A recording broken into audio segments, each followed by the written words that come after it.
Assalamualaikum warahmatullahi wabarakatuh. Salam dan bahagia Bapak Guru hebat. Kali ini saya akan membagikan aksi nyata saya, yaitu tentang diseminasi budaya positif di sekolah. Ini merupakan tugas modul 1.4 budaya positif oleh saya sendiri, Agus Dwi Aryadin SPD dari SD Negeri 50 Sari, CGP Angkatan 9, Kabupaten Tulungagung. Latar belakang saya membuat video ini yaitu bahwa menurut KHD, peran guru ibarat seorang petani yang tugasnya merawat kebutuhan semua tanaman agar tumbuh dan dapat berbuah dengan baik.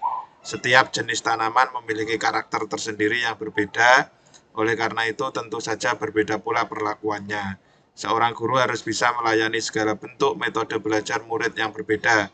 Murid diberi kebebasan untuk mengembangkan ide, kreativitas, minat, serta bakat muridnya sesuai dengan kodrat alam dan zamannya.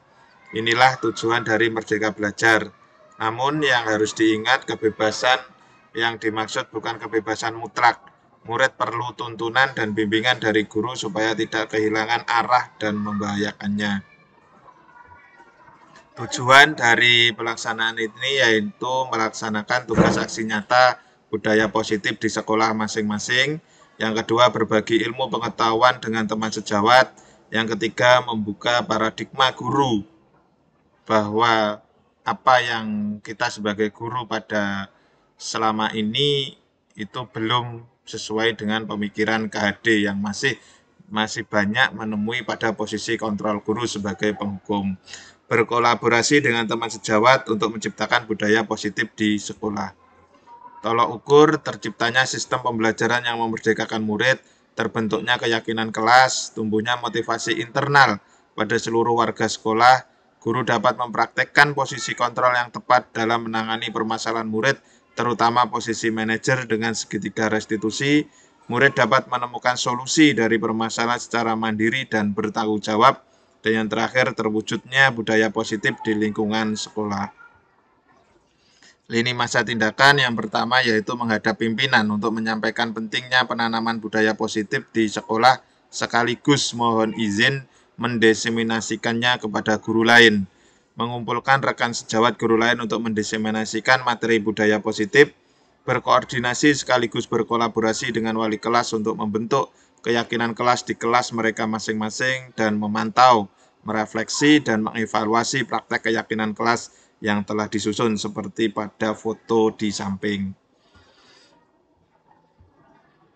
Dukungan yang dibutuhkan yaitu dukungan dari kepala sekolah sebagai pimpinan, rekan guru, murid, serta seluruh warga sekolah agar tindakan yang telah disusun dapat berjalan dengan lancar, adanya sarana prasarana yang dapat mendukung tumbuhnya budaya positif di sekolah, dukungan orang tua atau wali murid berupa pengawasan pelaksanaan budaya positif di rumah, dukungan dari murid itu sendiri berupa komitmen untuk melaksanakan keyakinan kelas yang telah dibuat bersama. Jadi ini dukungan-dukungan yang dibutuhkan yaitu dari Bapak Ibu guru warga sekolah dan dari Bapak Ibu wali murid. Silahkan diikuti tentang diseminasi saya pada budaya positif modul 1.4. Selamat mengikuti. Terima kasih Bapak Ibu Guru SD Negeri 50 Sari sudah meluangkan waktunya ini tentang budaya positif. Sebelum kita memulai acara hari ini, mari kita berdoa sejenak menurut keyakinan masing-masing. Berdoa disilakan.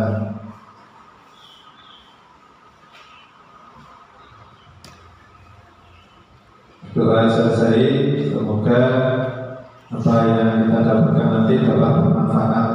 Ini sebenarnya tentang budaya positif. Jadi namanya budaya itu pasti sudah turun-temurun, tetapi yang baik atau yang positif.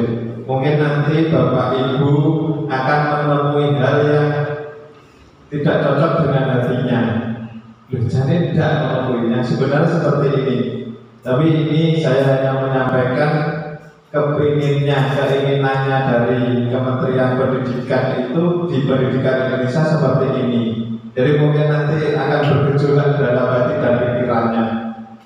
Apalagi yang sudah menjadi guru lama, itu pasti saya punya keyakinan seperti ini. Ini menurutku benar. Tapi itu hanya sekedar dirinya sendiri. Jadi nanti mohon maaf jika kadang ada hal yang yang tidak enak di hati karena perubahan seperti itu. Kadang ada yang bisa seperti itu, ada yang tetap mempertahankan keyakinannya. Sing apik ini. Jadi ini budaya positif. Tapi kalau diangan-angan sebenarnya ada bagusnya juga. Ini kita lanjutkan. Ini ada satu permainan, cobalah buka. Ada ke teman Anda melakukan kegiatan cobalah buka. Anda adalah A, tugas Anda adalah mengepalkan salah satu tangan Anda. Coba Anda bayangkan bahwa Anda menyimpan sesuatu yang sangat berharga di dalam kepala tangan Anda. Anda perlu menjaga benda tersebut sekuat tenaga Anda karena begitu pentingnya untuk kehidupan Anda. Tugas B-nya atau rekan Anda adalah mencoba dengan segala cara untuk membuka kepala tangan, menggoda, menggelitik, membujuk, menghardik, mengintimidasi, bahkan menawari Anda uang agar Anda bersedia membuka kepala tangan Anda. Jadi silakan nanti dua orang guru mempraktekkan, yang satu menempatkan tangan, yang satunya yaitu mencoba dengan segala cara untuk membuka kepala tangannya.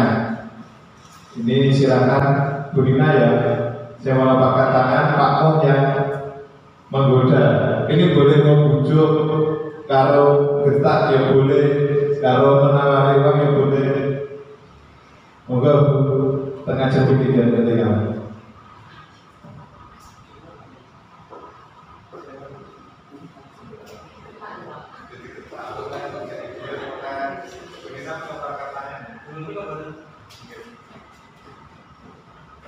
Wahai Ibu Nina, bolehkah aku melihat apa yang ada di kepala ini? Tidak boleh. Kenapa tidak boleh? Kenapa? Anda pengen tahu isi kepala saya? Penasaran. Berapa besar penasaran? Tidak bisa digambarkan apa misalnya. Berarti saya juga nggak mau ngasih lihat isi kepala saya. Nanti saya ganti pakai uang 10.000 paritin. Ya, jus. Oh, panas keras.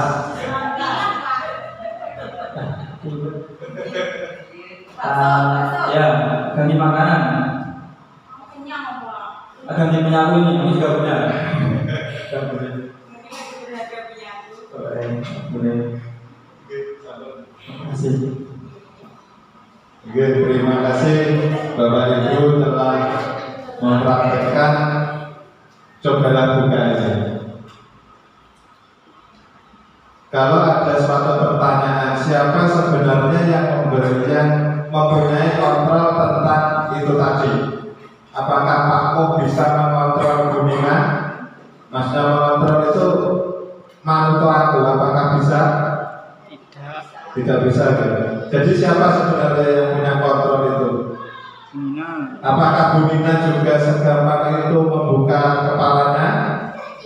Nah seperti itu juga ibaratnya murid. Jadi yang bisa mengontrol itu adalah diri sendiri. Jadi Pak Mo tidak bisa mengontrol Bu Nina. Jadi yang bisa mengontrol itu adalah dirinya sendiri. Seberapa lesopamane Bu Nina memang tergoda, ya pasti akan membuka. Jadi seperti itu murid, sekuat apapun kita mengontrol murid, kalau muridnya itu sendiri tidak mau dikontrol, nah tentunya ya tidak akan mau. Kalaupun mau pasti ada pasangan sepeda dihukum seperti itu. Jadi itu adalah kontrol. Bagaimana seseorang bisa berubah dari paradigma stimulus respon kepada pendekatan teori kontrol. Tadi kan ada stimulus, ada respon. Stimulusnya Pak Mo menawari uang, menggodanya. Responnya tetap tidak mau. Bila kita ingin membuat kemajuan perlahan, sedikit-sedikit ubahlah sikap atau perilaku Anda. Namun bila kita ingin memperbaiki cara utama kita, maka kita perlu mengubah kerangka acuan kita. Ubahlah bagaimana Anda melihat dunia, bagaimana Anda berpikir tentang manusia. Ubahlah paradigma Anda, skema pemahaman dan penjelasan aspek tertentu tentang realitas. Jadi ini ada stimulus dan respon. Realitasnya, kebutuhan kita sama, itu stimulus dan respon. Tapi ternyata tidak. Realitas kebutuhan kita berbeda. Kita seakan-akan dalam dunia itu butuh yang ini bodoh, tapi ternyata tidak. Kebutuhan kita itu berbeda. Semua orang melihat yang sama. Pada kenyataannya setiap orang memiliki gambaran yang berbeda. Jadi punya tujuan berbeda. Walaupun satu keluarga pun pasti juga seperti itu. Selanjutnya kita mau mencoba mengubah orang agar berpandangan sama dengan kita. Kita berusaha memahami pandangan orang lain. Jadi kita tidak bisa mengubah orang agar berpandangan sama seperti kita. Tapi yang bisa kita lakukan adalah berusaha memahami pandangan orang lain. Perilaku buruk dilihat sebagai suatu kesalahan. Itu perilaku buruk itu kebanyakan dari kita termasuk saya. Biasanya, wah anak ini berperilaku buruk, itu pasti merupakan suatu kesalahan. Tapi dalam teori kontrol, semua perilaku memiliki tujuan, punya maksud. Yang pokok seperti mainan kertasnya, pokok punya mainan kertas, itu pasti punya tujuannya. Orang lain bisa mengontrol saya. Pada teori kontrol hanya Anda yang bisa mengontrol diri Anda seperti tadi. Kita seakan-akan dapat mengontrol orang lain, tapi ternyata tidak bisa. Yang bisa mengontrol adalah diri kita sendiri. Pemaksaan ada saat bujukan gagal. Lalu bujuk gagal akhirnya dipaksa. Kolaborasi dan konsensus menciptakan pilihan-pilihan baru. Model berpikirnya itu menang kalah. Sedangkan pada teori kontrol model berpikirnya menang-menang. Ini nilai-nilai kebajikan. Nilai kebajikan itu adalah nilai yang budaya yang bagus. Di sini kalau di organisasi Kemdikbud itu ada profil pelajar Pancasila yang sudah kita kenal. Ini menurut Ibu Primarius Program, ini sikap murid, nilai kebajikannya toleransi, rasa hormat, integritas, mandiri, menghargai, antusias, empati, dan lain-lain. 9 pilar karakter Indonesia Heritage Foundation itu cinta Tuhan dan segenap ciptaannya, kemandirian dan tanggung jawab. Ini intinya pada akhlak-akhlak baik. Dan di sini ada refleksi. Ini nanti silakan Bapak Ibu menjawabnya. Sebagai seorang pendidik, saat Anda perlu hadir di suatu pelatihan, motivasi apakah yang mendasari tindakan Anda? Yang pertama, apakah Anda hadir karena ingin tidak ditegur oleh pihak panitia atau pengawas Anda dan mendapat surat teguran? Ini menghindari ketidaknyamanan atau hukuman. Yang kedua, Anda ingin dilihat dan dipuji oleh lingkungan Anda atau mendapat penghargaan sebagai kepala sekolah berprestasi. Ini berarti mendapat imbalan atau penghargaan dari orang lain. Dan yang terakhir, Anda ingin menjadi pembelajar sepanjang hayat, menjadi orang yang berusaha dan bertanggung jawab serta menghargai diri Anda sendiri sebagai teladan bagi murid Anda, guru Anda, serta lingkungan Anda. Karena Anda percaya tindakan Anda sebagai pemimpin pembelajaran akan jadi panutan oleh lingkungan Anda. Manakah motivasi yang paling kuat mendasari tindakan Anda? Atau adakah suatu proses perubahan motivasi antara dua motivasi? Di sini dijelaskan tadi bahwa dalam teori stimulus respon itu bahwa antara ketiga ini pasti punya kesalahan. Tetapi dalam teori kontrol itu setiap tindakan pasti punya alasan. Jadi tidak ada yang benar. Seumpama ada yang, tidak ada yang salah. Misalkan ada yang menjawab nomor 1, itu karena ada tujuannya apa seperti itu. Menjawab nomor 2, yang penting ada jawabannya, ada responnya, ada alasan. Jadi setiap tindakan itu pasti punya tujuannya. Seperti itu. Ini silakan refleksinya. Ini diibaratkan kita sebagai pendidik ada pelatihan. Kira-kira kita hadir dari pelatihan itu karena apa? 1, 2, 3 ini. Ini silakan, monggo.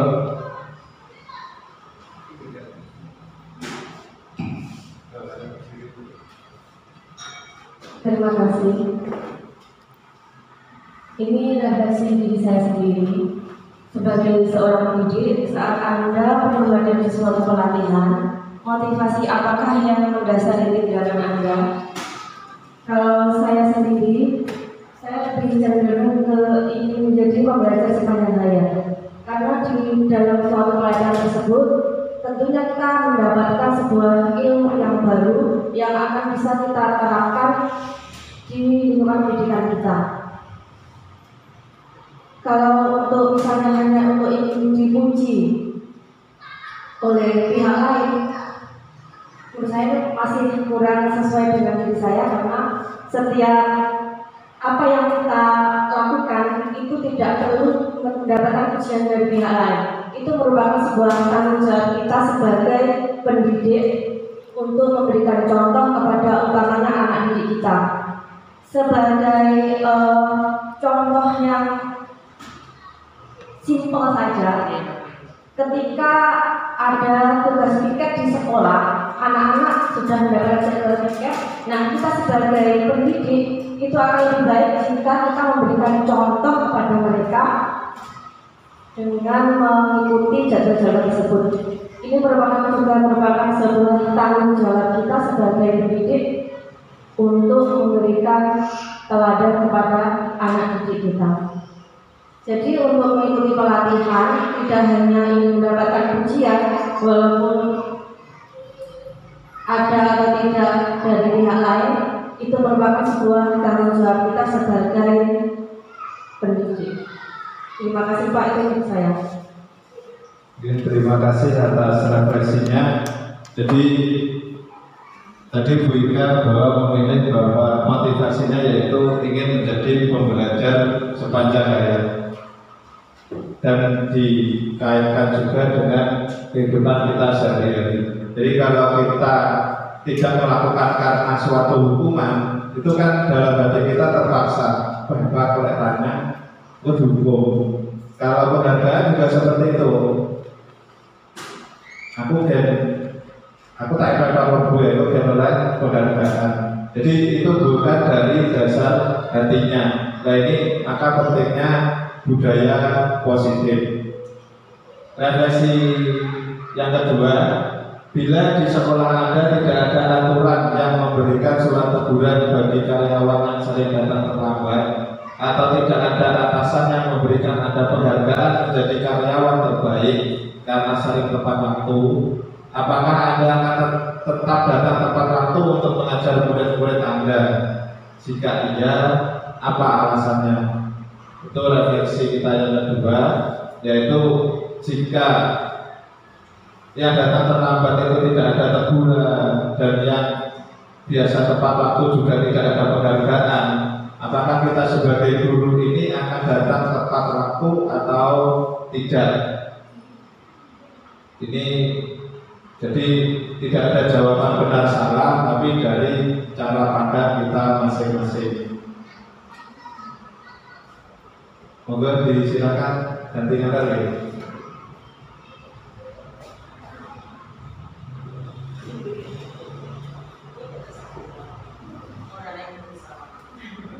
Tidak ada benar salah.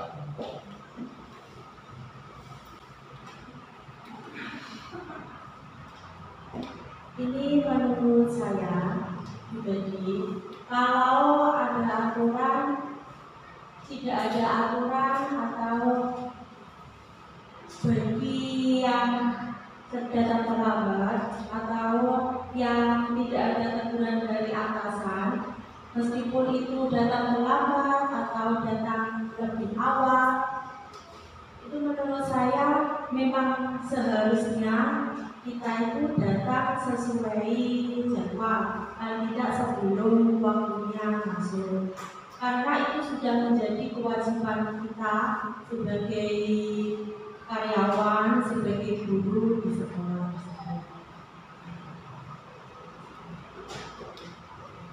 Itu saja, terima kasih.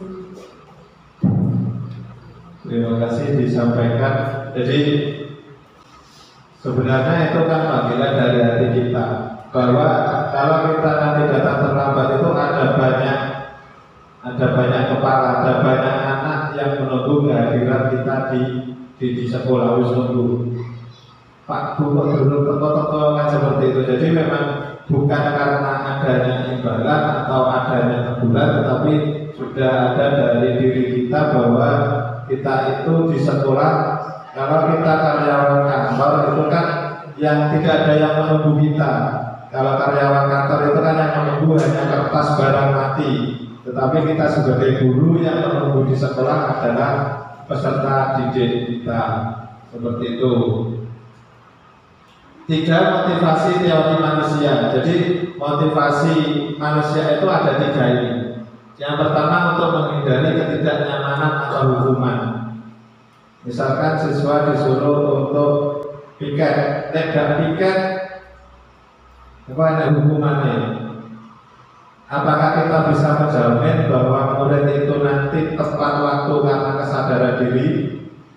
Itu pasti ada dalam hatinya gini, Pak, aku kira dihukum, aku asuh aku, karena takut menghindari hukuman, ada ketidaknyamanan.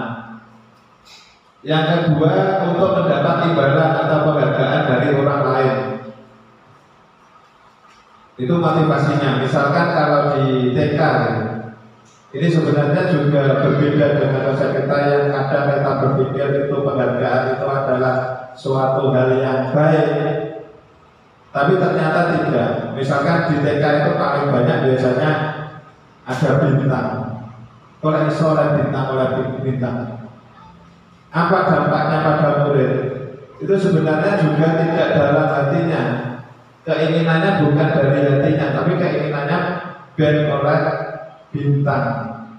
Terus biar oleh bintang, aku tak sinawai, aku biar oleh bintang. Jadi motivasinya berbeda, bukan kesadaran dari diri. Dan yang ketiga, untuk menjadi orang yang mereka inginkan dan menghargai diri sendiri dengan nilai-nilai yang mereka percaya.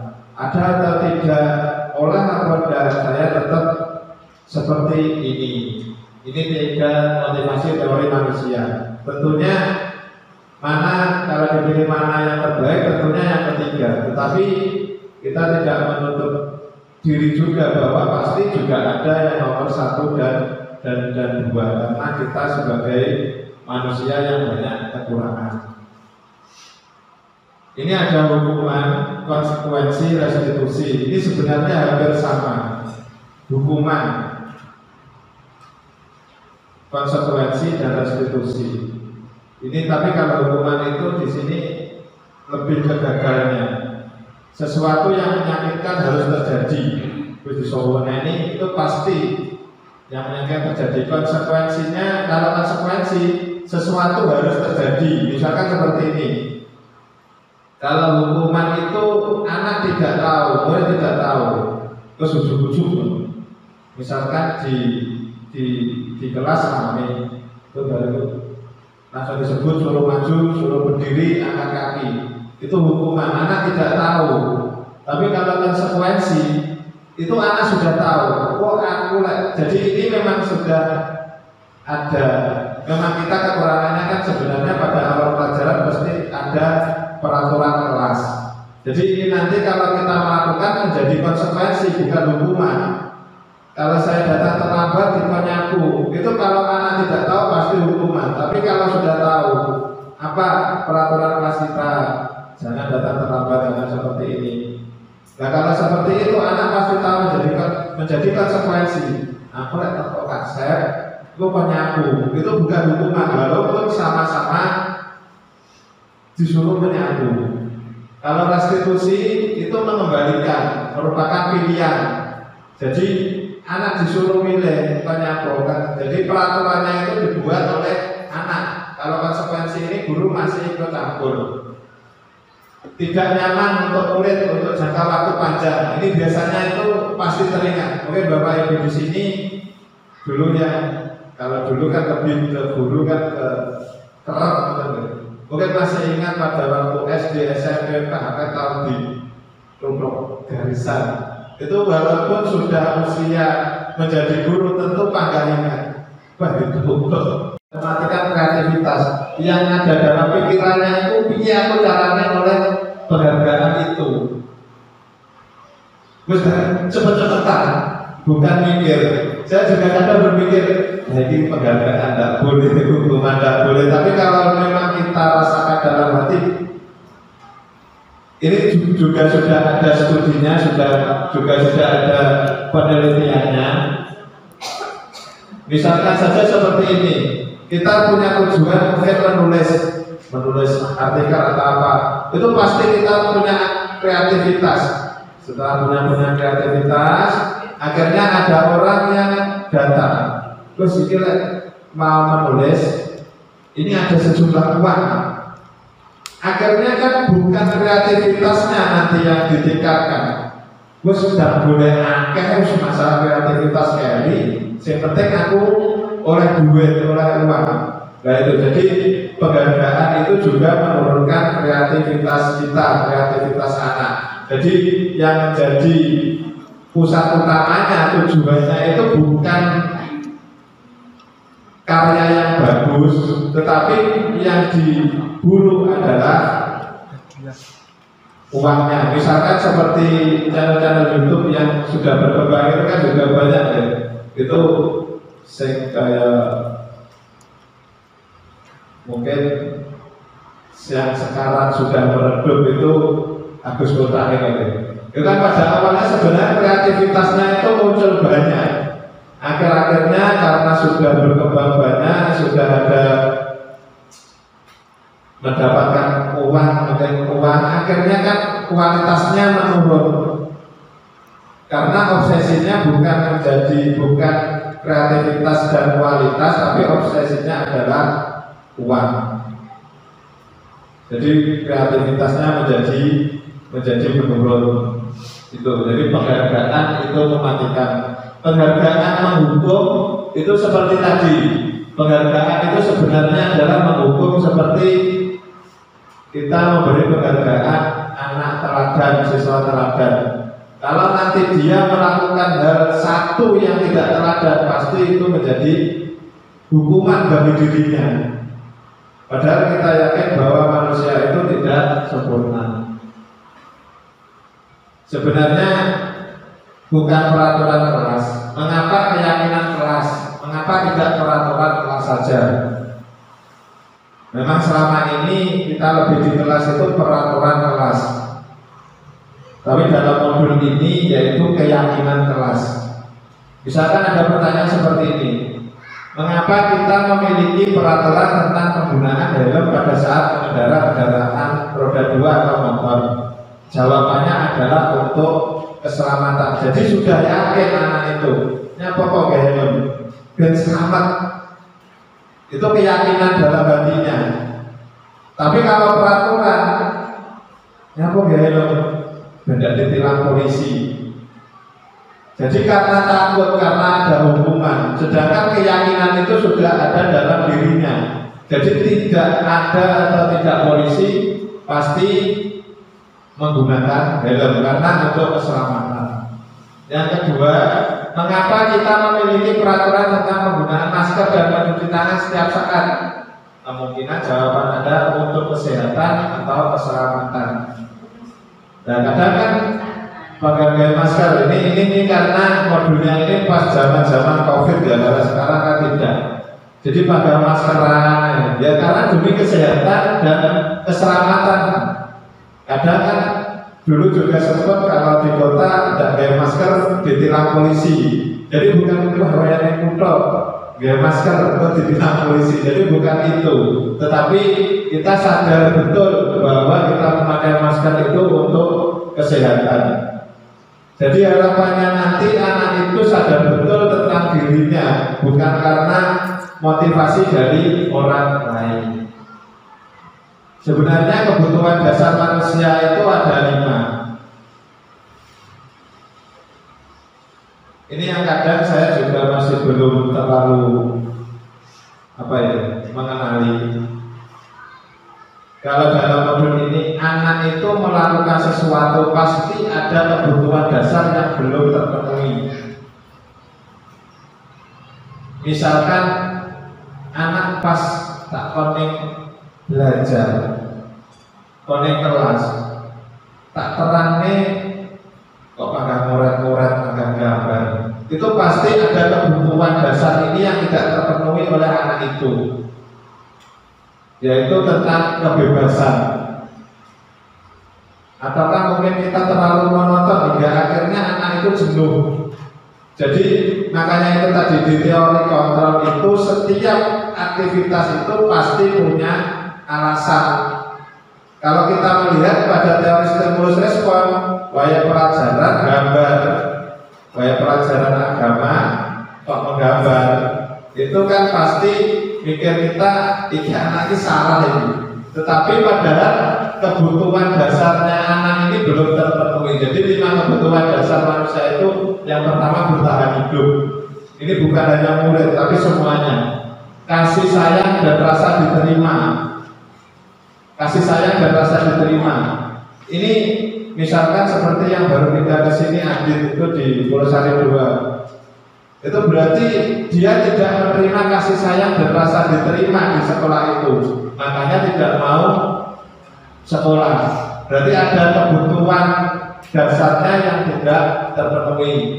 Yang ketiga kebebasan, yang keempat kesenangan, yang kelima penguasaan. Ada anak-anak jenis tertentu itu aku lihat ini misal sini kelihatannya itu seperti Rizky kelas 5. Iku lek ndak digawe mesti untung. Itu berarti karena dia itu pengen penguasaan ini.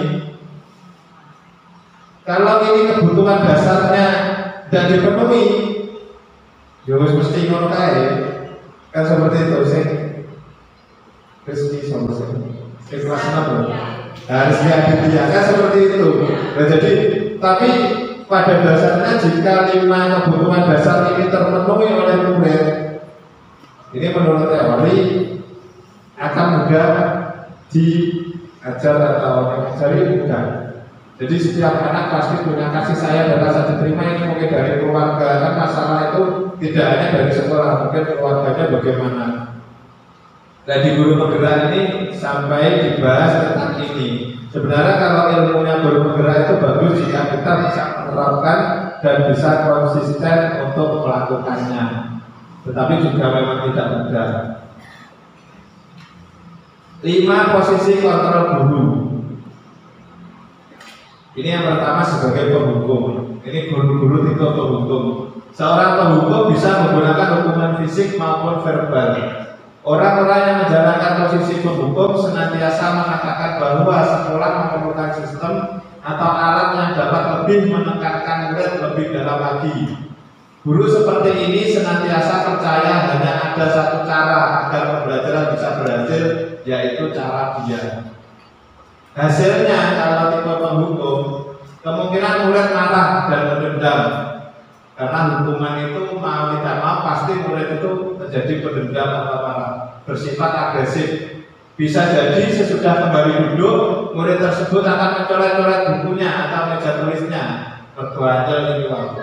Lebih buruk lagi sekolah-sekolah murid melihat motor atau mobil bapak ibu guru dan akan menggores saudara tersebut dengan paku atau lebih parah dengan hal yang lain. Ini kalau SD mungkin belum terlalu, tapi kalau SMP bisa saja terjadi. Jadi 5 tipe guru itu yang pertama penghukum.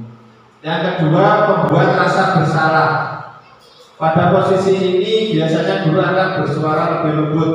Membuat rasa bersalah akan menggunakan keheningan yang membuat orang lain merasa tidak nyaman bersalah atau rendah diri. Apa yang dihasilkan dari membuat rasa bersalah? Murid akan merasa bersalah. Bersalah telah mengecewakan ibu atau bapak gurunya.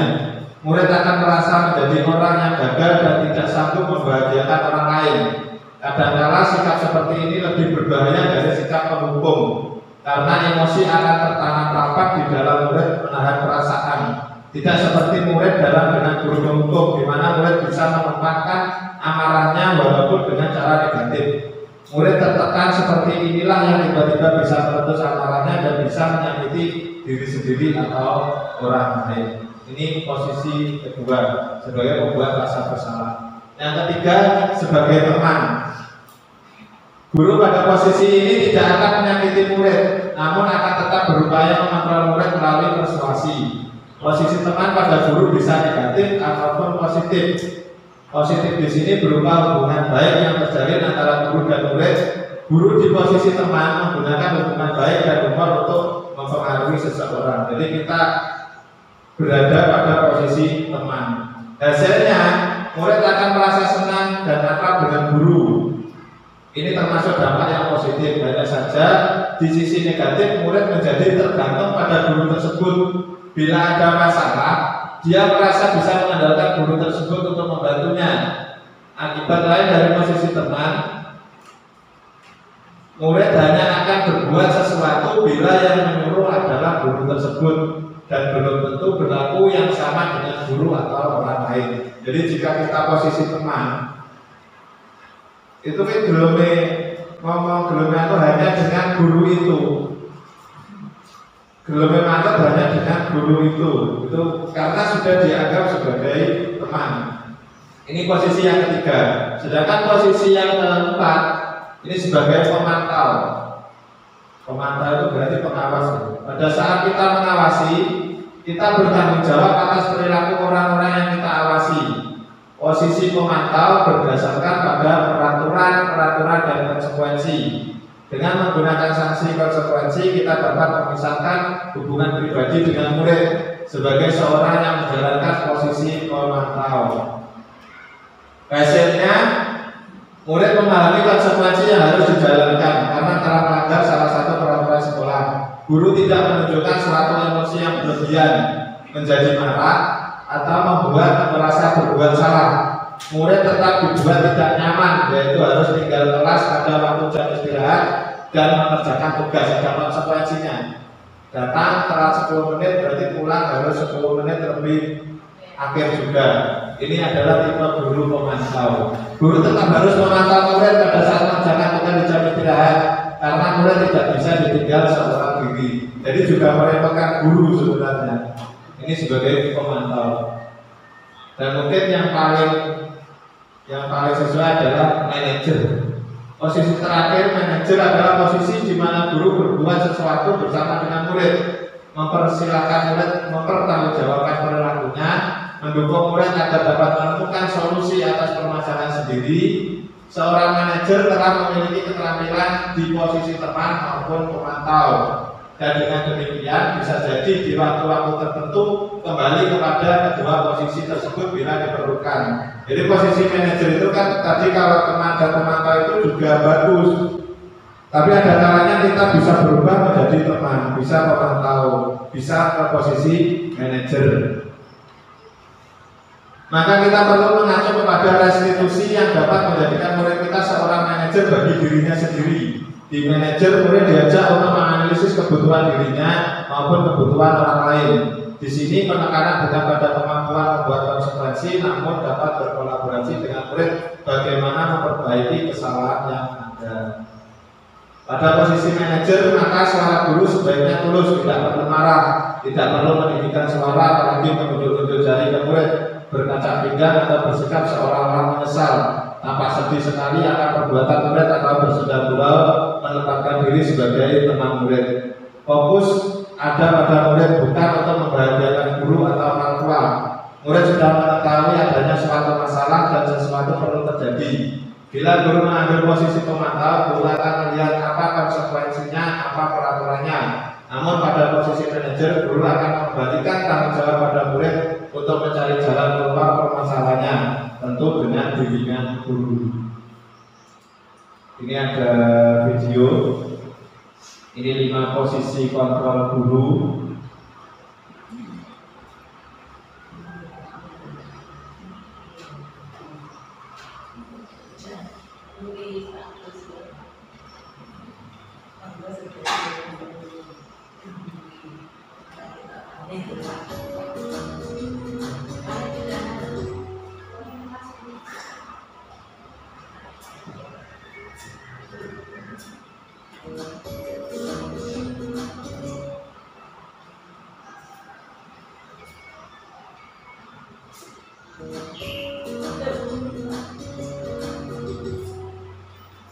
Salam bahagia Ibu dan Bapak Guru hebat dalam penerapan disiplin positif restitusi.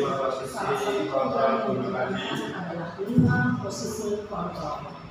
5 posisi kontrol dalam restitusi adalah proses perjalanan seorang pendidik agar dapat mengenali dirinya.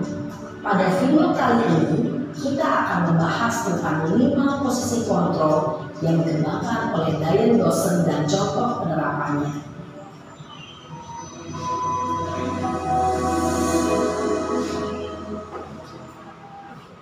5 posisi kontrol itu adalah 1. Posisi penghukum, 2. Posisi pembuat merasa bersalah, 3.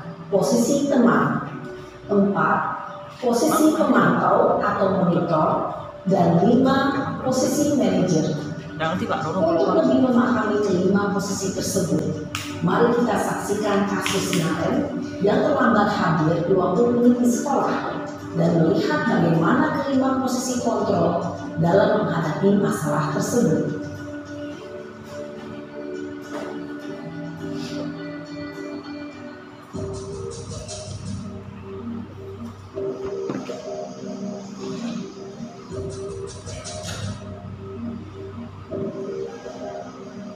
Naren, sini kamu. Ini sebagai posisi penghukum. Kamu terlambat. Kamu deh, pasti terlambat. Maaf Bu, saya Apa? Apa coba? Alasan kamu apa lagi? Kapan sih kamu tidak terlambat? Malas sekali ya kamu jadi anak. saya Dasar pemalas. Gak kapok-kapok sih kamu. Sudah berapa kali terlambat? Sana, kamu keliling lapangan basket 2 kali. kenapa saya harus ke lapangan basket Bu? Kenapa? Kamu melawan ibu. Berani-beraninya jawab. Sudah terlambat, masih berani jawab pula. Sekarang, keliling lapangan basket 5 kali sekalian. Biar kapok. Cepat. Pergi sana ke lapangan basket.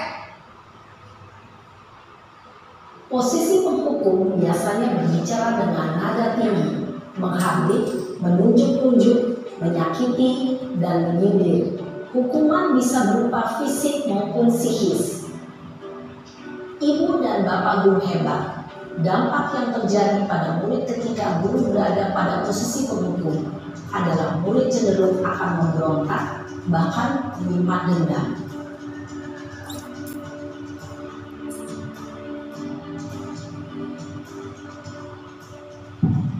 Yang kedua, membuat merasa bersalah.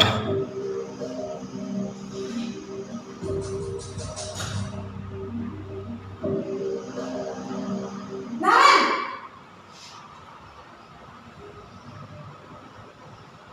Selamat pagi Bu. Naren. Kamu kenapa terlambat lagi, nak? Ya Tuhan, Naren. Kamu senang ya bikin ibu susah ya?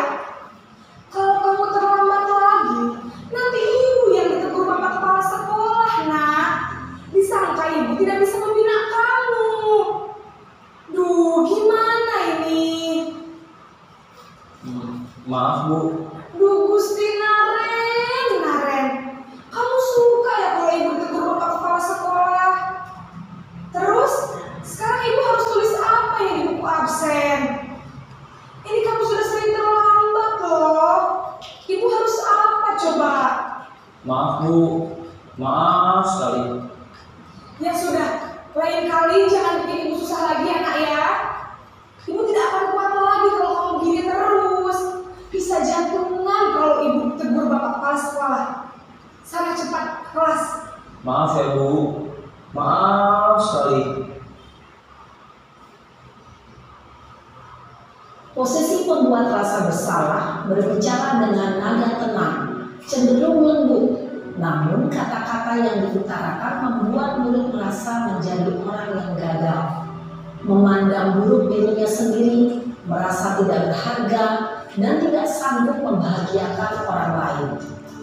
Ketika guru mengambil posisi pembuat rasa bersalah, murid akan menganggap dirinya yang bersalah dan ia akan menyimpan emosi negatif tersebut di dalam dirinya.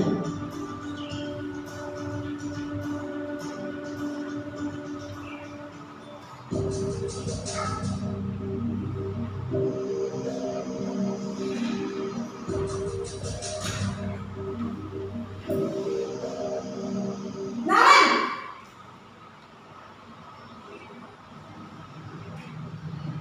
Selamat pagi Bu. Wah, sudah jam berapa ini nak? Terlambat lagi ya sayang. Iya Bu, habis ibu saya lupa membangunkan saya Bu. Kamu malah menyalahkan ibu kamu. Kamu bukannya anak yang larinya paling kencang. Kok terlambat sih? Iya Bu, saya memang terlambat bangun tadi. Jadi biarpun saya lari kencang, tetap gak kekejar Bu. Ya sudah sana. Nanti lain kali larinya lebih kencang lagi ya. Biar gak terlambat lagi. Bikin senang ibu. Demi ibu. Bisa kan? Bisa lah Bu. Ya sudah sana masuk kelas. Ibu beresin urusan absen kamu. Kamu ini ada-ada saja. Dalam posisi teman, guru berbicara dengan nada suara ramah, akrab, cenderung bersenda gurau untuk menjaga suasana tetap santai. Murid akan merasa senang, aman, dan akrab dengan guru. Identitas yang tercipta adalah identitas sukses atau berhasil. Namun, perlu diingat, karena ini masih dorongan eksternal, maka ada faktor ketergantungan dari murid kepada orang tertentu. Di sini guru aksennya, sehingga di lain waktu murid bisa berperilaku baik, namun hanya kepada orang-orang tertentu saja. Yang keempat, posisi pemantau.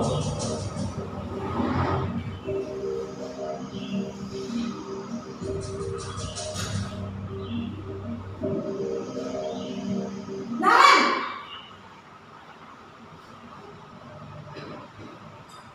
Selamat pagi Bu. Naren, apa peraturan sekolah kita tentang jam berapa kita harus masuk sekolah nak? Kita harus di sekolah jam 7 Bu. Iya betul, sekarang sudah jam 7.20. Naren sudah tahu konsekuensinya jika terlambat hadir. Paham Bu, saya harus tinggal kelas pas jam istirahat selama 20 menit. Iya benar, konsekuensinya demikian. Jadi nanti jam 9.30 pas istirahat, kamu harus tinggal di kelas, kerjakan tugas tambahan untuk ketertinggalan kamu, ya? Baik Bu. Posisi pemantau mengandalkan penghitungan atau data untuk mengontrol murid.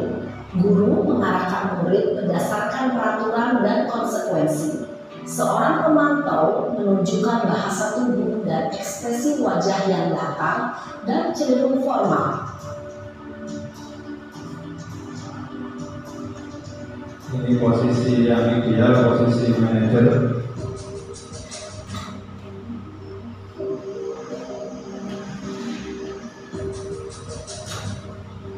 Di posisi manajer ini tidak hanya memberitahu, tapi juga ada solusinya. Bu, Selamat pagi Naren.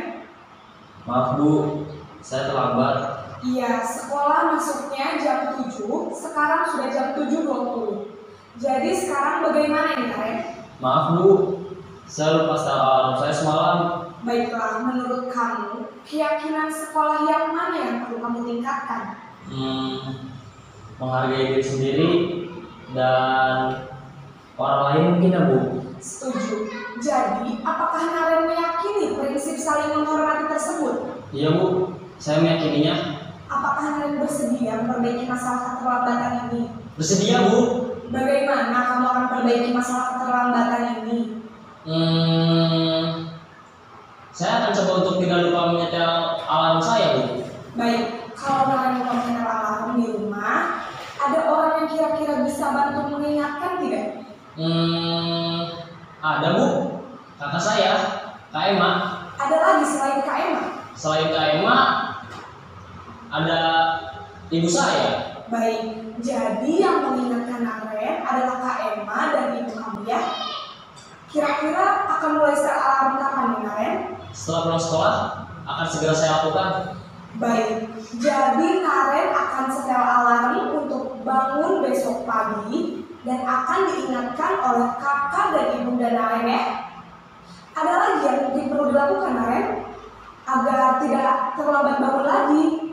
Tidak ada Bu. Baik Naren, terima kasih untuk kerjasama kamu. Sekarang kamu perlu kembali ke kelas untuk belajar. Baik Bu, terima kasih. Posisi manajer adalah posisi kontrol yang disarankan untuk membimbing murid memiliki sikap disiplin yang positif, yaitu murid yang mandiri, bertanggung jawab, dan dapat memecahkan masalah. Tujuan dari posisi ini adalah agar murid dapat berefleksi atas tindakannya. Guru akan dengan tulus memberikan pertanyaan-pertanyaan bermakna, sehingga membuat murid dapat belajar dari kesalahannya dan mencari sebuah solusi untuk menyelesaikannya. Ibu dan Bapak guru hebat, setelah mengamati adegan kelima posisi kontrol tadi, kira-kira posisi mana yang paling ideal? Posisi mana yang dapat menunjang motivasi intrinsik murid? Ya, tentu posisi manajer. Posisi ini memang posisi ideal yang ingin dituju setiap pendidik. Pada posisi inilah, guru dapat menerapkan disiplin positif dan berpihak pada murid, yang memerdekakan murid. Perjalanan seorang pendidik tentunya tidak mudah untuk sampai pada posisi seorang manajer. Namun, tujuan kita pasti, yaitu menciptakan murid-murid yang mandiri, merdeka, dan bertanggung jawab. Semoga penggambaran 5 posisi kontrol yang telah diperlihatkan ini dapat menjadi ajang refleksi bagi kita semua, agar dapat terus mengasah dan menerapkan disiplin positif yang memerdekakan murid. Mari terus berlatih dan bersemangat. Selamat menerapkan. Salam dan bahagia, Ibu dan Bapak Guru hebat.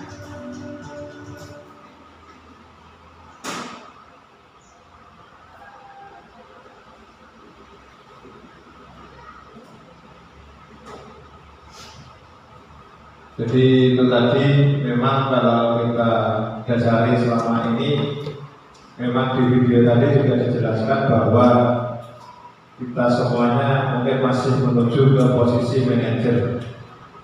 Kalau saya berpendapat di posisi manajer ini memang kita sendiri juga sudah bisa mengontrol emosi kita.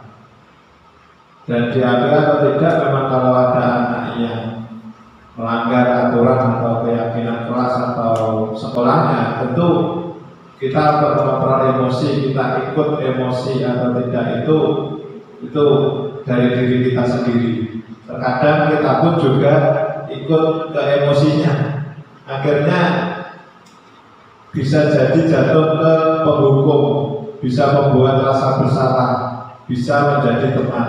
Tapi itu adalah gambaran 5 posisi kontrol guru yang bisa diterapkan. Kalau di posisi manajer tadi tidak hanya kita lebih terbuka, apa sih alasan dari siswa, kita terbuka seperti itu. Kemudian setelah terbuka, lalu kita tidak menyalahkan keadaan. Jadi apa alasannya?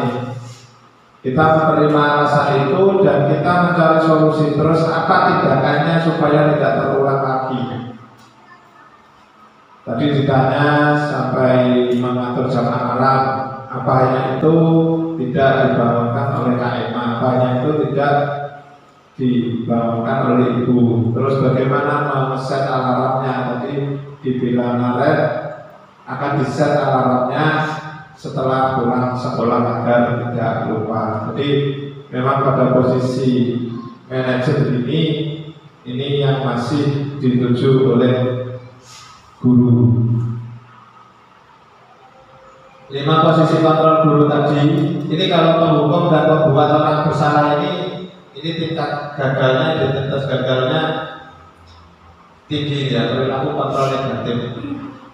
Ini apa yang diperbuat guru, yaitu kalau penghukum itu menghardik, menunjuk, menyakiti, menyindir, membuat rasa bersalah, berceramah, menunjukkan kekecewaan mendalam, sedangkan teman membuat alasan-alasan untuk murid-muridnya, sedangkan pemantau menghitung dan mengukur. Kalau manajer mengajukan pertanyaan-pertanyaan, jadi pertanyaan dia memperbaiki tentang kesalahan ini, apa usahamu, itu adalah posisi kontrol sebagai manajer. Kemudian ini ada segitiga restitusi. Nah ini untuk mengembalikan kepercayaan dirinya. Jadi ada segitiga restitusi. Yang pertama, menstabilkan identitas. Jadi kita bukan mendukung kesalahannya siswa, tapi kita menstabilkan identitasnya. Kita masuk ke dalam dunianya. Ini pertanyaannya, kamu bukan satu-satunya yang pernah melakukan ini. Setiap orang pasti melakukan kesalahan. Kemudian validitas tindakan yang salah. Kamu tentu punya alasan mengapa melakukan itu. Jadi kita menanyakan itu. Jadi seperti yang dikatakan di awal tadi, bahwa setiap tindakan itu pasti memiliki tujuan. Jadi kamu tentu punya alasan mengapa melakukan itu. Kita bertanya di situ, tidak sekedar langsung menyanyi. Adakah cara yang lebih efektif untuk mendapatkan apa yang kamu butuhkan? Ini pertanyaan-pertanyaan. Kemudian yang ketiga adalah menanyakan keyakinan. Kalau tepatnya kalau kita masih ini sebenarnya peraturan kelas, peraturan sekolah itu sudah mulai diubah menjadi keyakinan. Keyakinan kelas apa yang telah kita sepakati? Kamu ingin menjadi orang seperti apa? Jadi menanyakan bagaimana solusinya. Ini ada segitiga restitusi, menstabilkan identitas. Bagian dasar dari segitiga bertujuan untuk mengubah identitas anak dari orang yang gagal karena melakukan kesalahan menjadi orang yang sukses. Anak yang melanggar peraturan karena sedang mencari perhatian adalah anak yang sedang mengalami kegagalan. Dia mencoba untuk memenuhi kebutuhan dasarnya, namun ada benturan. Kebutuhan dasarnya ada 5 tadi, yaitu bertahan hidup, rasa sayang, diterima, kebebasan, kekuasaan. Dia mencoba untuk memenuhi kebutuhan dasarnya, namun ada benturan. Kalau kita mengkritik dia, maka kita akan tetap membuatnya dalam posisi gagal. Misalkan, jadi kalau anak melakukan kesalahan, kita harus masuk di dalamnya. Kalau kita mengkritik, maka dia akan membuat tetap pada posisi gagal. Kalau kita ingin ia menjadi reflektif, maka kita harus meyakinkan si anak dengan cara mengatakan kalimat-kalimat ini. Berbuat salah itu tidak apa-apa, maksudnya bukan mendukung salah ini tidak apa benar, bukan seperti itu. Tidak ada manusia yang sempurna. Saya juga pernah melakukan kesalahan seperti itu. Kita bisa menyelesaikan ini. Bapak atau ibu tidak tertarik mencari siapa yang salah, tapi bapak atau ibu ingin mencari solusi dari permasalahan ini. Kamu berhak merasa begitu. Apakah kamu sedang menjadi teman yang baik buat dirimu sendiri? Itu pertanyaan-pertanyaan di validitas tindakan. Kemudian validasi tindakan yang salah. Setiap tindakan kita dilakukan dengan suatu tujuan, entah itu baik atau buruk, pasti punya tujuan, yaitu memenuhi kebutuhan dasar. Kalau kita memahami kebutuhan dasar apa yang mendasari sebuah tindakan, kita akan bisa menemukan cara-cara paling efektif untuk memenuhi kebutuhan tersebut. Menurut teori kontrol, semua tindakan manusia baik atau buruk pasti memiliki maksud tujuan tertentu. Seorang guru yang memahami teori kontrol pasti akan mengubah pandangannya dari stimulus respon ke cara berpikir yang mengenali tujuan dari setiap tindakan. Kita mungkin tidak suka sikap seorang anak yang terus-menerus merengek, tapi bila sikap itu mendapat perhatian kita, maka itu telah memenuhi kebutuhan anak tersebut. Kadang-kadang ada anak yang di sekolah itu mencari perhatian ya.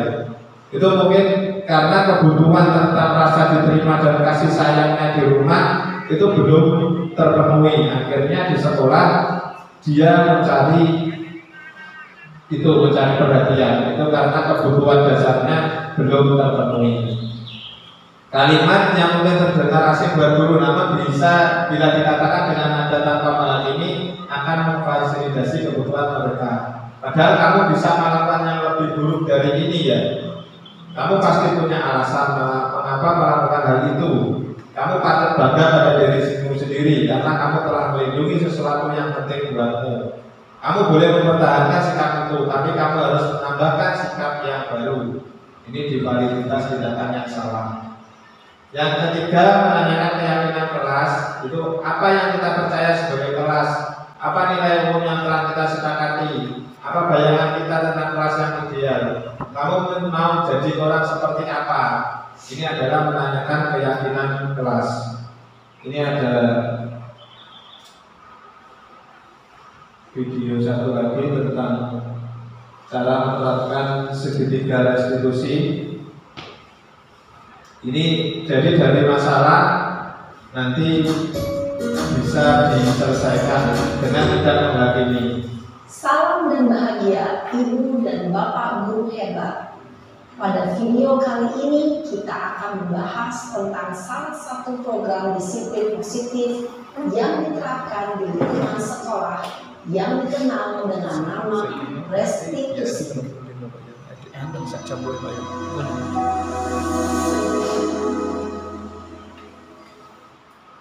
Restitusi dikembangkan oleh pakar pendidikan Diane Gosling, berlandaskan pada teori kontrol Dr. William Blaser.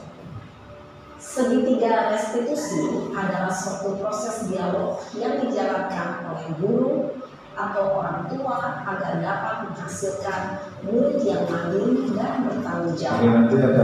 Pada saat guru di posisi manajer, aspek yang dikembangkan pada murid adalah motivasi intensif, sehingga penanaman nilai-nilai kebajikan dapat tumbuh dan berkembang menjadi suatu kebiasaan positif yang akhirnya membentuk karakter murid. Proses dialog ini terdiri dari 3 langkah yang digambarkan pada ketiga sisi pada segitiga restitusi. Sisi pertama adalah menstabilkan identitas.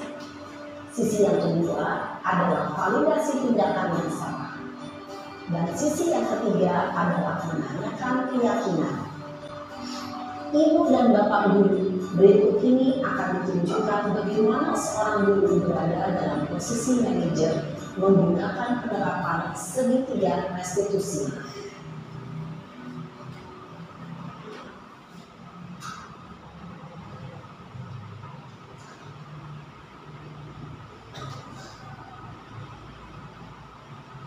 Siang Sarah. Siapa Pak? Sudah lama nggak ketemu Sarah? Kenapa hari ini ada di sini? Kesel Pak, kesel banget. Masa aku dikatain tukang fitnah Pak? Ya aku marah lah. Aku balik dikatain mereka di depan kelas. Kesel banget. Oh begitu. Ya pasti kamu marah dan kesal. Bapak juga akan marah apabila ada yang menuduh Bapak seperti itu. Kemudian Jadi ini bukan mendukung salahnya, Ya saya langsung ngatain dia tapi Pak. kita Kesel masuk banget. ke dalam Saya bentak-bentak dia di depan teman-teman lain. dunia siswa. Oh begitu. Pasti kamu melakukan seperti itu karena suatu alasan tertentu kan? Iyalah, masa saya diam saja Pak? Ya saya bela diri lah.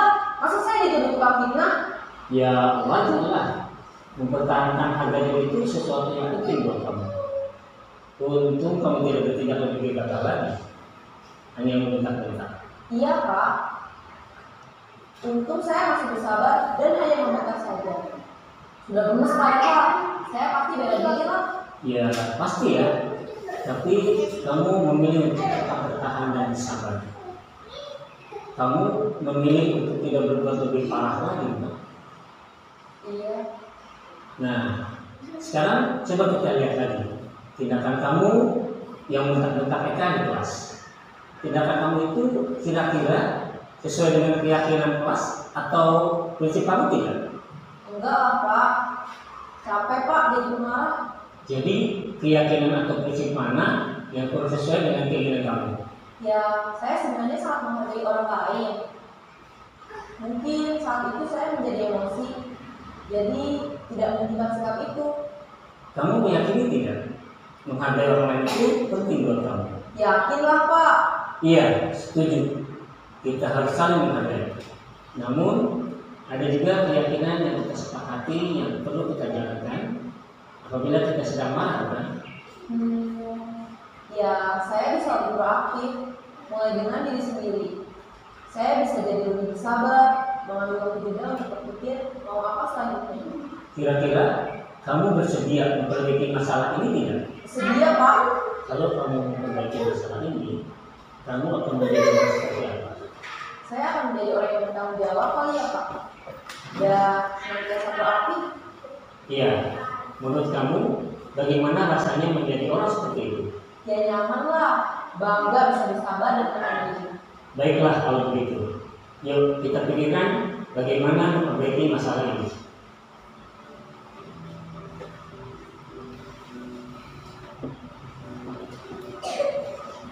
Ibu dan Bapak guru hebat. Baru saja kita menyaksikan contoh bagaimana seorang guru berada dalam posisi manajer menggunakan penerapan segitiga restitusi. Mari kita bahas satu persatu. Pada sisi pertama, menstabilkan identitas berdasarkan pada prinsip bahwa membuat kesalahan adalah bagian dari proses pembelajaran. Sisi pertama dari segitiga ini berperan menggeser identitas murid dari identitas gagal ke identitas sukses. Murid yang sedang bertingkah laku yang tidak pantas atau menarik diri saat itu sedang mengalami identitas gagal. Bila kita menelitinya, maka posisinya tidak akan berubah. Kita bisa mengajukan pernyataan ini. 1. Membuat kesalahan sesuatu yang wajar. 2. Manusia tidak ada yang sempurna. 3. Kita bisa memperbaiki masalah ini. 4. Saya tidak menanyakan kesalahannya. Saya lebih fokus bagaimana memperbaiki masalah ini. 5. Apakah saat ini kamu tengah menjadi orang yang baik untuk dirimu sendiri? Pada sisi kedua, validasi tindakan yang salah berlandaskan pada prinsip bahwa setiap perilaku berupaya memenuhi suatu kebutuhan tertentu. Guru yang telah memahami teori kontrol akan bergeser dari pemikiran stimulus respon menjadi proaktif dan mencoba untuk mengenali tujuan dari perilaku murid, mengenali dan mengakui kebutuhan murid ini dapat memperbaiki hubungan dengan murid tersebut. Pernyataan atau pertanyaan bisa disampaikan dengan nada suara tidak menghakimi atau memojokkan, sehingga dapat mengembalikan murid pada posisi positif. 1. Kamu bisa saja bertindak lebih gegabah lagi dari ini. 2. Kamu bukan melakukannya tanpa suatu alasan tertentu. 3. Kamu melakukannya karena mempertahankan sesuatu yang penting bagimu. 4. Mungkin kamu bisa mempelajari suatu perilaku baru yang lebih efektif. Bersediakah kamu mempelajarinya? Selanjutnya, kita akan simak sisi terakhir, yaitu menanyakan keyakinan. Teori kontrol menyatakan bahwa pada dasarnya kita termotivasi secara intrinsik. Pada saat perilaku yang salah telah divalidasi dan identitas sukses telah stabil, maka murid telah siap mengalihkan keyakinan-keyakinannya dengan tindakannya yang salah, dan pemikirannya telah bergeser ingin menjadi orang yang dituju. Pertanyaan-pertanyaan ini dapat mengaitkan keyakinan-keyakinan yang dianut murid. 1. Sebagai keluarga atau kelas, apa yang kita yakini? 2. Nilai-nilai apa yang telah kita sepakati? 3. Seperti apa gambaran sebuah kelas yang ideal bagi kamu? 4. Kamu ingin menjadi orang seperti apa?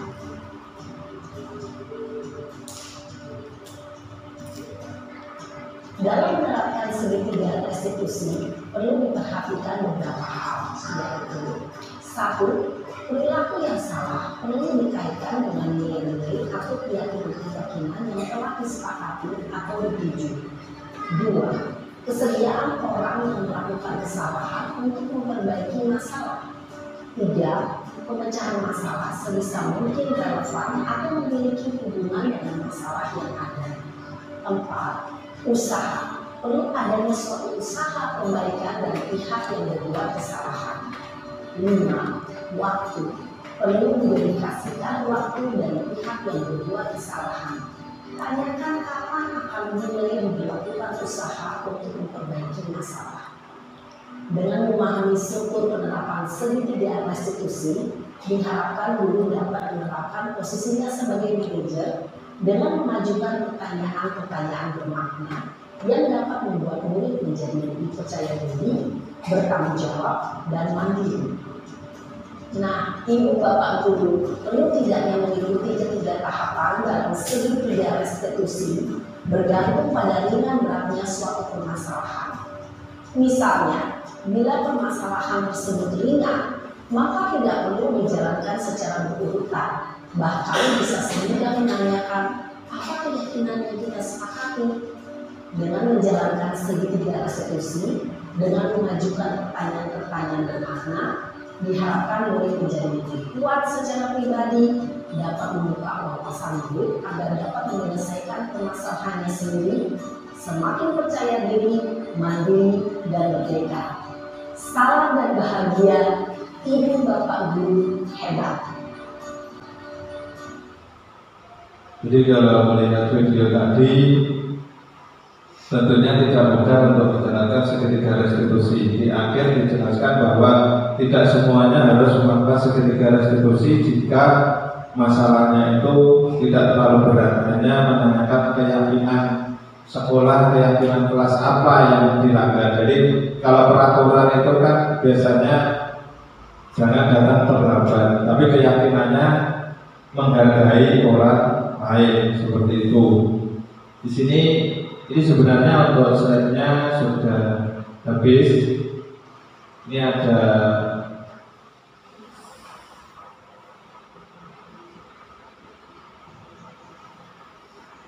kemarin saya juga praktek itu mungkin juga tidak mudah ya. Jadi untuk mempraktekkan segitiga restitusi itu memang tidak mudah, tetapi kita belajar, kita bisa untuk menerapkannya.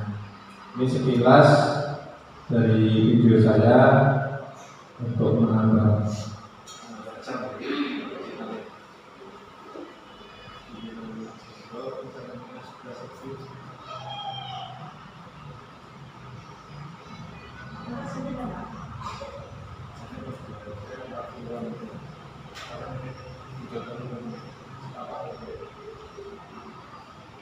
Pilih sambal GoFood yang pas buat lo.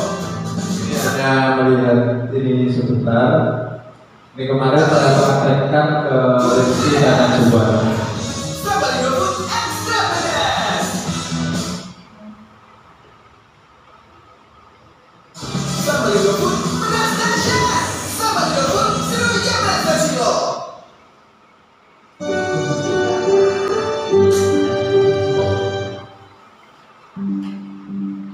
Assalamualaikum warahmatullahi wabarakatuh. Di sini saja.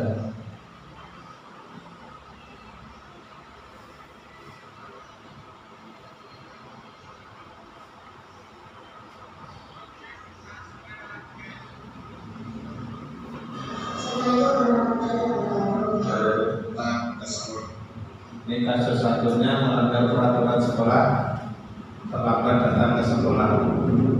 Saudara ini kemarin laka yang tempat dibuat diri. Tapi kalau laka, Makanya Rizky diberi arahan oleh Pak Guru untuk menyelesaikan permasalahannya. Berikut adalah video kasus 1 terlambat datang ke sekolah.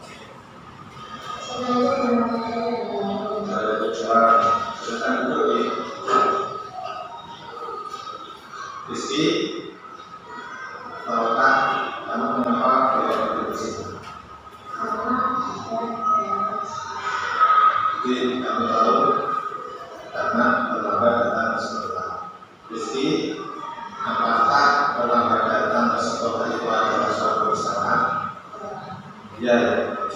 suatu kesalahan. Meski tidak ada manusia yang sempurna, pasti setiap orang mengalami kesalahan juga, termasuk Bapak juga. Mari kita selesaikan masalah ini bersama-sama ya. Meski pasti punya alasan mengapa hari ini datang terlambat ke sekolah.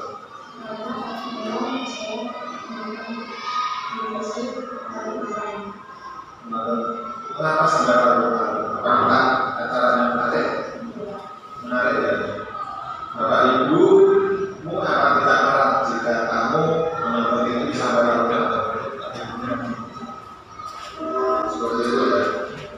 Nah, memang menonton TV acara kesukaan adalah menyenangkan, betul seperti itu tak? Namun jika menonton TV kalau malam, pasti akan merugikan dirimu sendiri.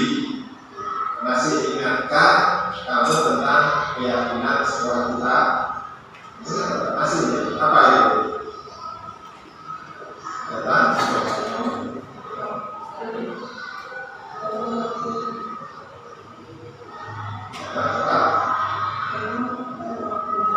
Mengapa harus ada tempat tertentu? Kalau terlambat, kan tentunya kamu ketinggalan pelajaran.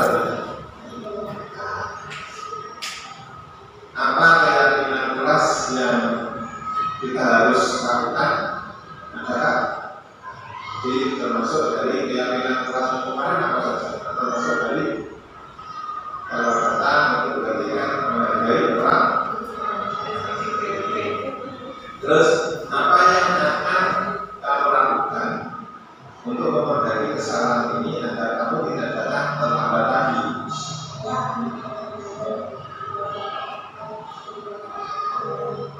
Dan terlambat dalam sekolah lagi. Hanya itu. Terus yang alasan tak cuma tidak terlambat ini apa yang ingin kamu perbaiki? Jadi bagaimana?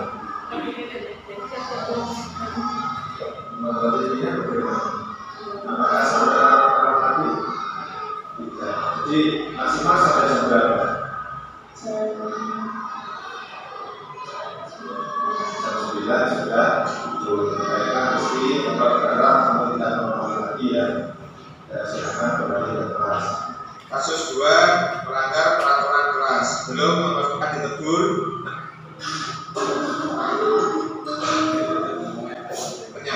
Saat ditegur dan surat kebingungan menjawab pertanyaan dari guru. Berikut adalah video kasus 2 yaitu belum mengerjakan PR.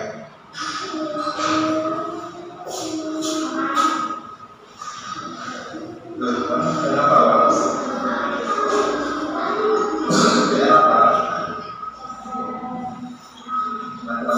Kamu belum mengerjakan PR, berarti adalah tidak mengerjakan. Belum ya.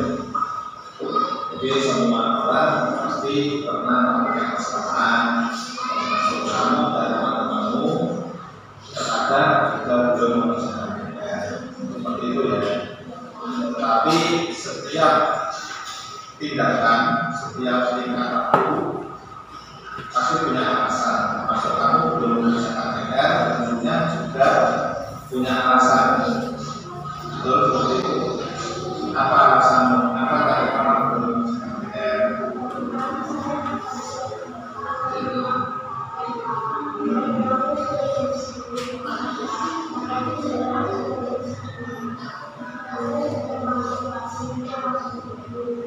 Oh seperti itu. Tapi tadi kamu tidak bisa datang ke sekolah pertama. Jadi walaupun tadi malam tidurnya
terima kasih Najwa.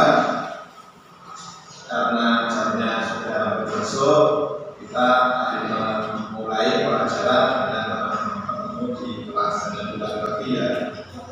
Berikut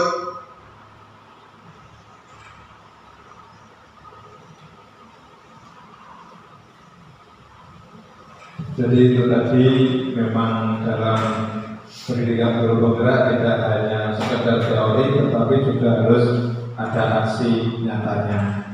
Tetapi kalau dilalui sebenarnya kalau dipikir memang sulit tidak dua video ini, video itu, tetapi jika dilaksanakan pasti juga akan dilalui dengan sendirinya. Jadi kesimpulannya dari budaya positif ini tentu kita merasa bahwa yang terkadang kita yakini itu masih belum tepat. Saya pun juga seperti itu, masih menempat-tempatkan. Misalkan memang dalam bentuk penghargaan itu sebenarnya juga tidak buru-buru amat. Tetapi dalam pendidikan ini bahwa penghargaan itu sama artinya dengan hukum. Kemarin ada yang tanya, lalu apa kalau kita tidak boleh memberi penghargaan, tidak boleh menghukum, terus apa yang kita beri untuk anak? Itu jawabannya di elaborasi pemahaman di instruktur itu adalah kita memberi apresiasi secukupnya, sekadarnya. Maksudnya kalau memberi apresiasi ya semua murid, walaupun hari ini A diberi apresiasi, besok ganti B, besok ganti C diberi apresiasi semua. Jadi tidak hanya salah satu saja yang diberi apresiasi.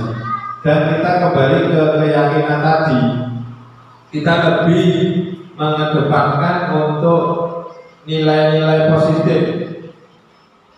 Jadi jadi dia supaya punya keyakinan, jangan silakan belajar dan menjadi peringkat dan nilainya bagus.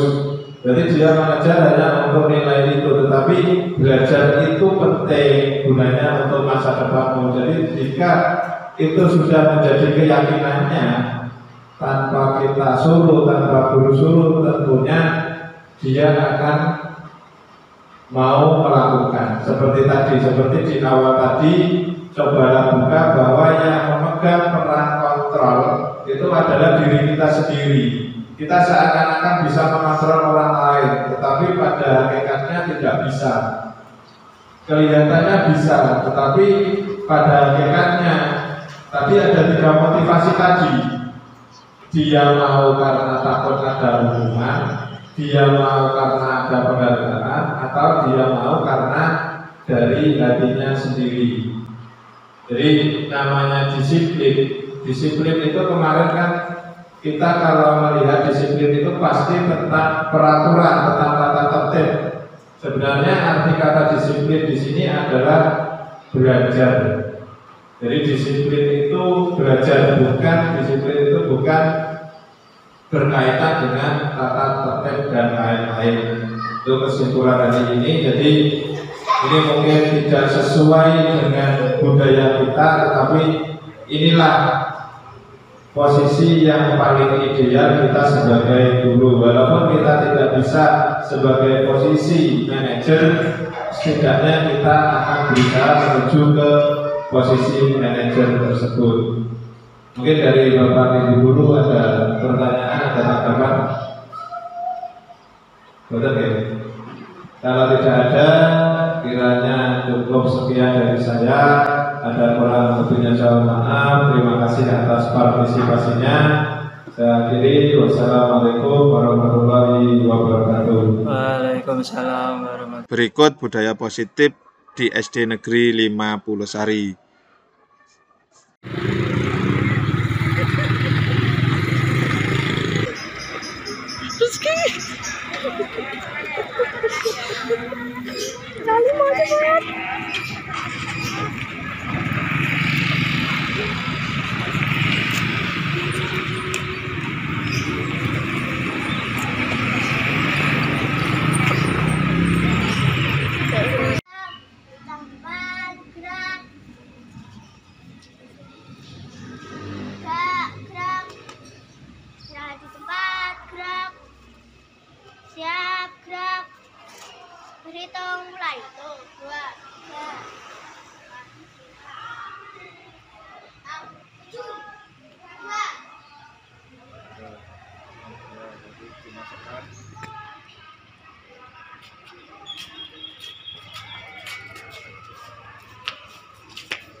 Terima kasih CGP Angkatan 9 Kabupaten Tulungagung. Dari saya Agus Dwiaryatin, guru penggerak, tergerak, bergerak, menggerakkan. Wassalamualaikum warahmatullahi wabarakatuh.